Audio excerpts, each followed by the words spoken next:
is something that I think, for me, I emulate from President Mwai Kibaki. We've talked about the many gifts that he has left this country. Talked about Vision 2030. And my worry is just that as it comes to an end, we may get into some darkness. His Excellency Rigathi has always been telling people that whenever it gets very dark, it's just about dawn. We're just about to get to some light. But I fear for the country if it gets too dark. This document that at every time, and it's a dictator, before you take up any state job, you must swear by the Constitution to defend it, to uphold it, to protect it. As my brother Eugene pointed out, dedicated the whole chapter 6. But you know what? Actually, you don't need to read chapter 6. You just need to follow the public life of the longest serving member of parliament so far in this country, Mwai Kibaki. Chapter 6 is on leadership and integrity. How it is that somebody could have been in public life, in politics, that long, and to date, you don't hear anybody saying, oh, they planned this, they planned Thika Highway, but in the process of planning Thika Highway, there was this which was supposed to sort out some things. This, for me, is extremely important.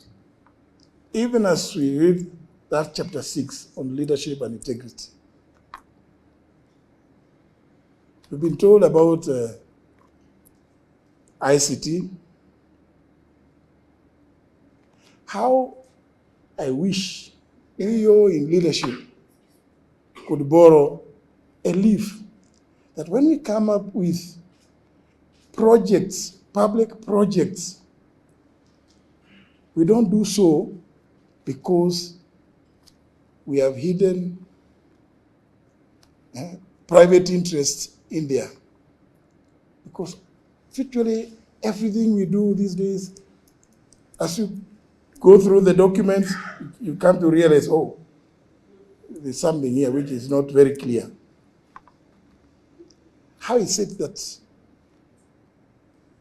President Mwai Kibaki went through it, Minister for Finance, Minister for Health, Assistant Minister, but you can't hear. And in those very critical dockets, to date, you cannot see or hear what we hear today. So, ladies and gentlemen, brothers and sisters, whether you read chapter 6, read about President Mwai Kibaki to know what it is. When we talk about good governance, when we talk about integrity in public leadership, in office, you just need to read the history of Mwai Kibaki.